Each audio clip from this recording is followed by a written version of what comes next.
Here's 5 mistakes I'm seeing home buyers make in Pennsylvania, but I assume they're doing it everywhere.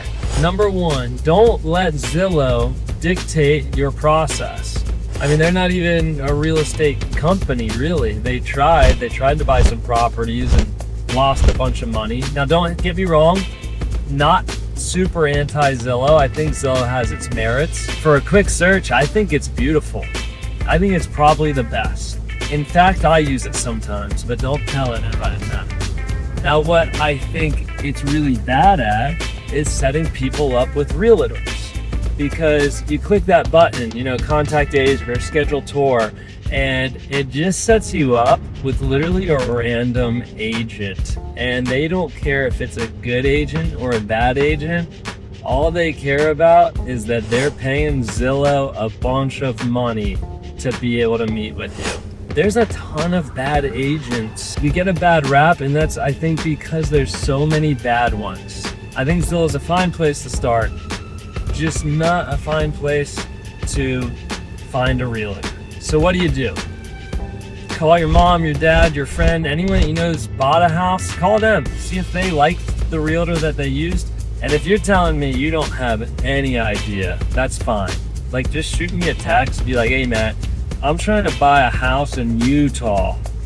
Who's a good realtor? Like, I'll do that for you. I don't have any problem with that. It won't take me a ton of time. I know the questions to ask. I know the conversations to have. I'll find you a good realtor.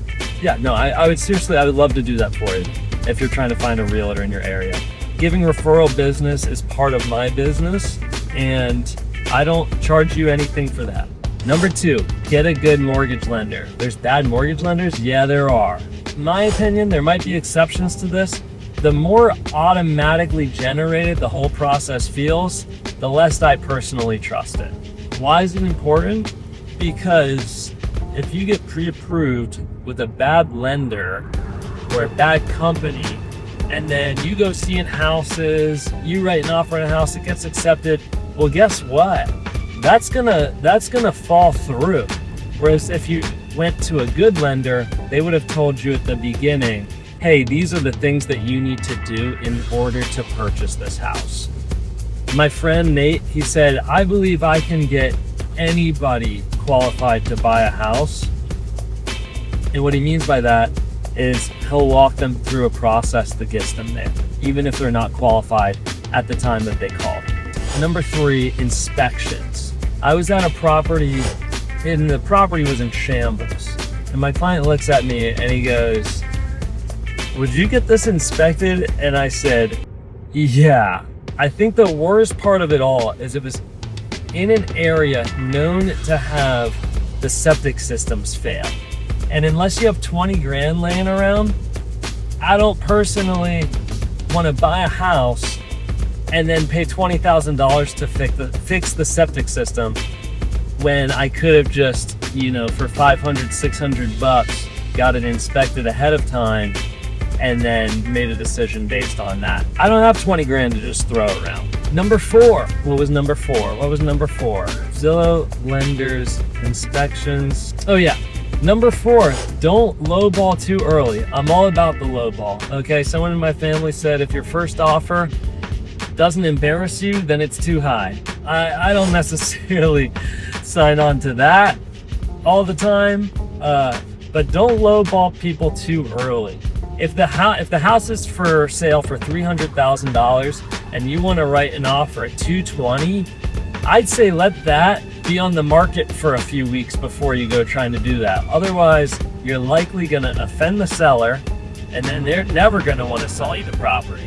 Sometimes the seller just needs to sit for a while before they realize, wow, I'm not going to get this much money for the property. I'll start entertaining lower offers.